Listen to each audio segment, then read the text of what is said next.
Hello and welcome to another episode of Pause for Payments. I am Kristy Duncan. I'm really excited to have with me today two amazing leaders in the payments world.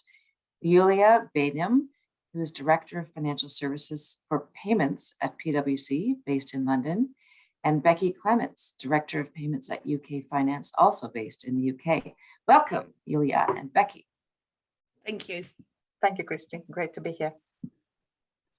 As many of those in the audience may know, UK Finance convened the payments industry in the UK to create a clear, industry-led 10-year vision for the UK payments ecosystem. A report called Future Ready Payments 2030 was just released in February of this year. The objective was to create a vision which would benefit customers and further innovation while supporting competition. The initiative was led by Marion King of NatWest, who invited more than 100 practitioners from more than 40 firms to contribute. Luckily, it wasn't 40 years. And we're lucky to have both Yulia and Becky here today, who managed much of the work behind the scenes to discuss the findings and the vision. I'm excited about this discussion, so let's get started. So let's start by talking about the competitive position of the UK payments industry. It's an incredibly vibrant market and so forward-thinking. Where you are, and tell the audience, why does the UK need a payments vision at this point in time? Who'd like to start? Becky? So yeah, I think the UK were leading with faster payments, and we really were sort of ahead of the game. And I think we've slipped back a bit. And this piece of work is to give us a plan to keep the UK relevant, especially with us sort of leaving Europe and things like that. And talking about competition, payments is actually a collaborative space. It's not as competitive as people think, because you need to have two entities to make a payment. Otherwise, it doesn't go anywhere. And I think sometimes people hide behind the competition when really it is collaborative that's needed. Yes, indeed. Yulia. I just wanted to add to that. So, of course, the London and UK is the major financial services center. As Becky said, leaving the EU with so much going on, UK ecosystem, we want to be competitive, continue to be competitive, and continue to keep and attract new talent into the UK. And in addition to the obviously payments report paper, with us looking at the innovation and competitors to the market, you may have heard recently in the UK there was UK FinTech Week was taking place, where the government announced further measures into the FinTech world and supporting things like crypto developments, central bank digital currencies, which we will touch on. So one to another is leading to government as continuing to wanting to attract the investment into the UK through different measures, sandboxes, regulatory updates, etc. So payments is very much part of and connected to that. And there are some of the subtopics are quite the same. So I wanted to say that there is a lot is happening in the market and the infrastructure side, innovation, fintechs, that will give us a kind of sounding position for going forward. And payments report is very much looking forward strategy paper that articulates that for the next 10 years. Well, thanks for that, Yulia and Becky. Indeed, it's a really, really dynamic market. And but I give the UK a lot of credit for continuing to push that agenda forward. The report frames the vision along three key themes: delivering customer benefits, delivering innovation, and of course, supporting competition. Can we start talking about the customer benefits? What does the vision point to in terms of benefits for customers? And that, I think, includes both retail customers as well as commercial and corporate customers. I'd like to start. Yulia, would you like to start? Oh, Becky, do you want to? I'll start. So in the report, there's a couple of things, and Yulia, if I've missed anything, please jump in. One of them is around consumer protection for interbank payments. So today, if you use a credit card, you've got Section 75. If you use a debit card, you've got a chargeback rights. If you make a payment for goods and services by using interbank rails, you've got no protection at all. It's some ongoing work continuing to look at that, and especially with open banking being out there, that's another way that you could use interbank rails. So we've still got a lot of work to do on that. So, but that work has kicked off. Also looking around data sharing to help stop APP frauds. That work has just started off as well. And I think, the interoperability stuff as well is all good for customers. Eventually, in 10 years' time, if you could go to a point of sale and actually pay by interbank rails rather than by cards, that would be quite amazing. Yulia, what have I missed? No, I think you're quite right, Becky. And I think the overall utopia of our work, as Marion describes it, was I want to be able to pay how I want, where I want, with what I want, whether it's a domestic payment or cross-border payment, whether I'm a consumer or a corporate. And that way, and I want my payments to be efficient, secure, frictionless, and have no problems. And this would be an ideal scenario with all the protections in place. But reality is somewhat different, of course, because the starting point is quite diverse in terms of, as Becky said, the infrastructure, protections, etc. So what we try to do is to look at what needs to be done better going forward in the report, and who needs to look at it to be able to get to that potential utopia, as Marion said, in the future. And the work very much has covered that. And I think we'll talk about digital choices and cash going forward. But also, of course, we should mention COVID, and that triggered the report looked at digital payments as we described them, and of course access to cash, which we'll touch on. And with digital payments, customers need to be aware of more choices. There's, as we talked about innovation, there's so much going on. Do they understand? Do the customers understand all the choices that they have? Do they feel protected? And actually, are they digitally savvy to be able to explore these choices? And COVID accelerated digitalization of population in the UK. So a lot of people are now starting to use more fintechs. And those who have been using fintechs or fintech products, they might have tripled usage of them during COVID, as the Lloyd's Digital Index just showed. Yes, indeed. No, the innovation curve has really been tightened in the last year. So this is fantastic. And I love all this talk about innovation, especially since the onset of the pandemic. How does the vision support delivering innovation? I know we've talked a little bit about, touched on a few things, all of which are really, really important. Do you want to talk a little bit more about innovation, especially in the context of the UK market?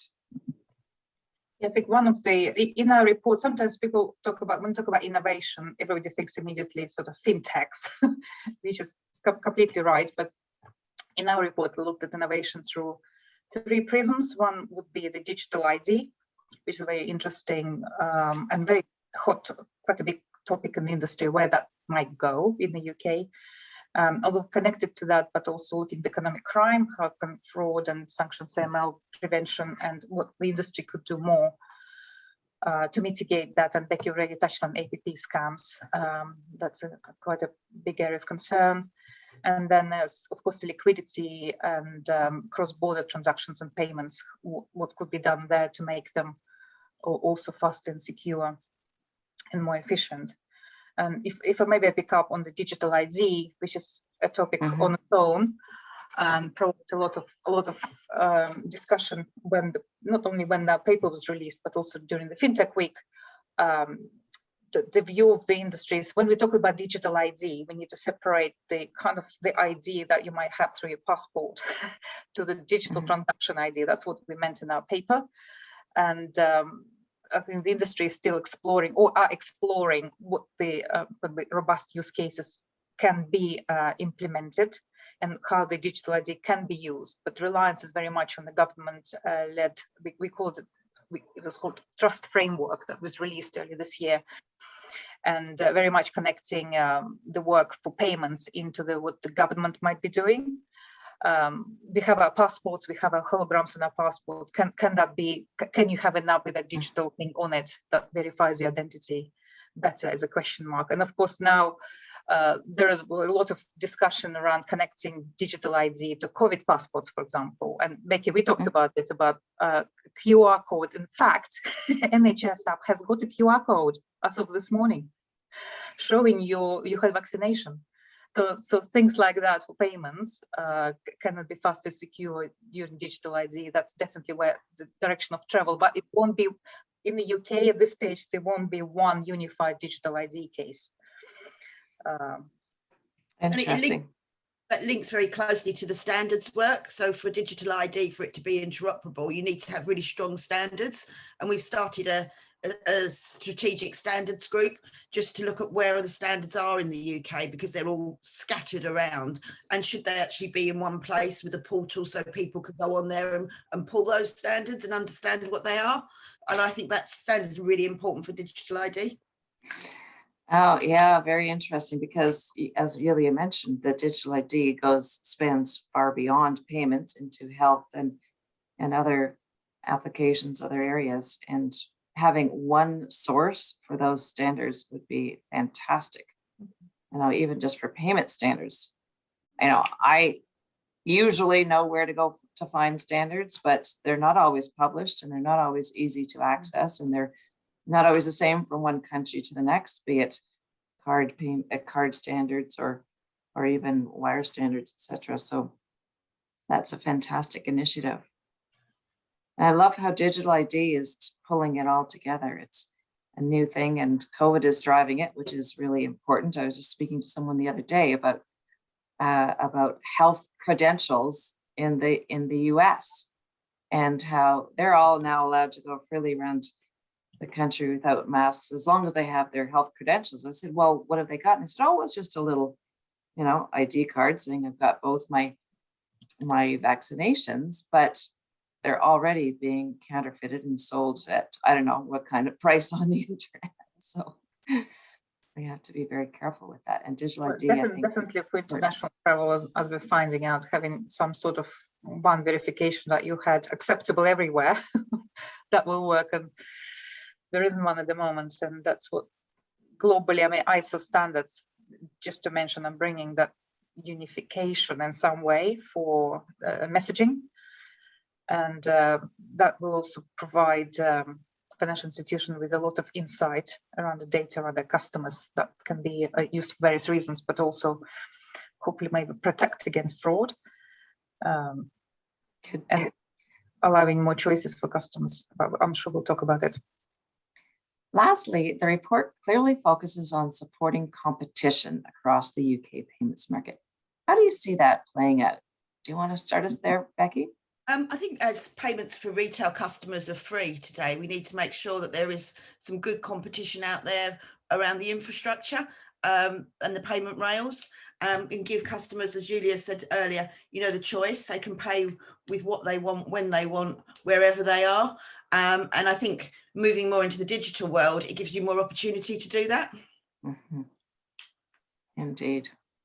Any thoughts from your side, Yulia? Well, I think also the international, we also talked about international, so access to SEPA, just to European market, global market, making sure that our infrastructure is there, our regulatory, the footprint is supporting, not of course post-Brexit world, but also this some people call smart divergence, and making sure that we are connected well to all global infrastructure, central banks, etc., to be able to provide our customers and banks access to international payment markets.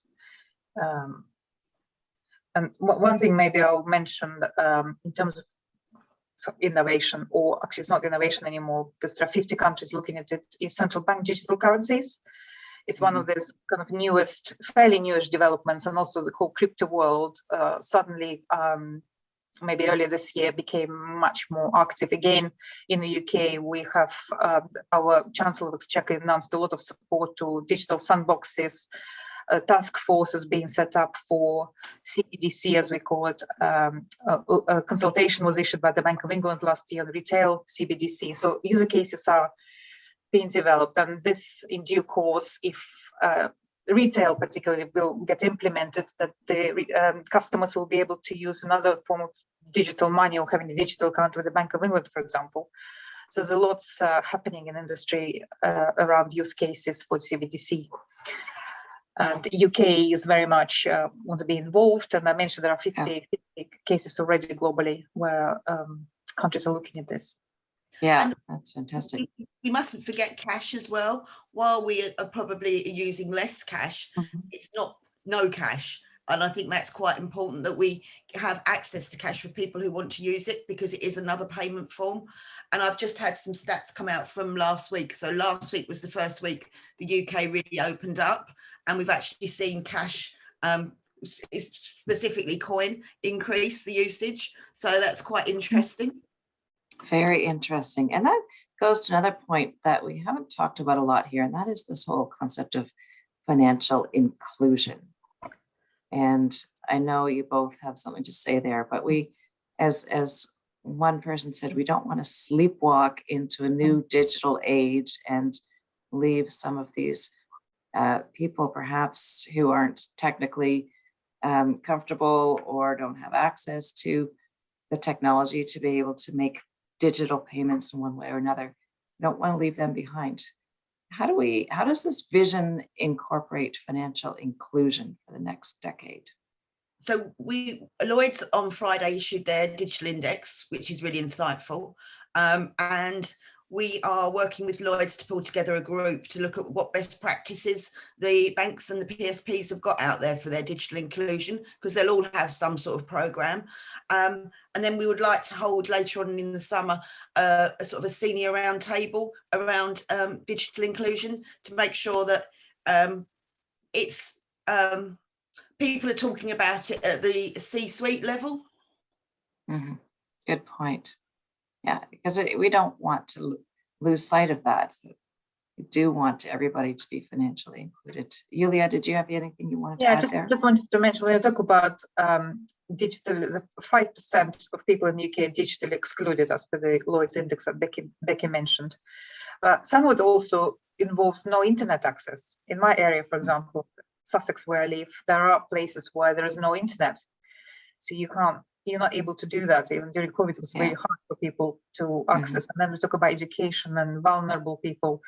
There is always perception that those who are excluded maybe they're old people. That's not quite true. And of course, with financial inclusion, there are a lot of people who are below on benefits or have a quite low income and not able to afford very expensive, devices where you can transact from. So there is quite a large population of those in the UK that definitely needs to be, supported.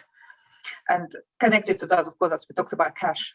Cash is going to be there to stay. And we've had a lot of debate around it. And it's not going anywhere because people have trust in money. Of course, the use of ATMs reduced by 60% during COVID, but there are a lot of people who still rely on trust cash, especially for small transactions. So to come together. Yeah, that's a really good point, Yulia, about cash. And I saw some stats maybe 6 or 8 months ago in Canada that yes, the use of cash was going down, but the number of $100 bills in circulation was actually increasing because I think people were putting money under the mattress just as a safeguard, have that backstop. So this has been a fantastic discussion, and I love this forward thinking and looking at all aspects of innovation, competition, serving the customer protection, the financial inclusion, the digital ID. All of these are really important aspects of building our vision for the next 10 or years or beyond.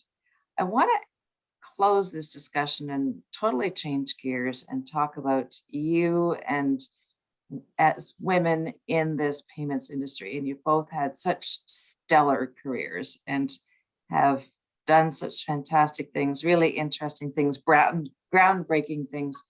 And we've got some excellent rising stars in our audience. I was wondering if you could both share, a couple of pieces of career advice with these rising stars in our audience. What would you tell them? Becky, do you want to start? First of all, no question is a stupid question, and you always should be feel confident enough to articulate your views. And I think that they would be my main two ones.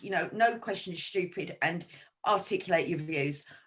I've worked for a challenger bank, and trying to get the challenger banks heard when you're surrounded by bigger organizations, is hard work, but you do get there eventually.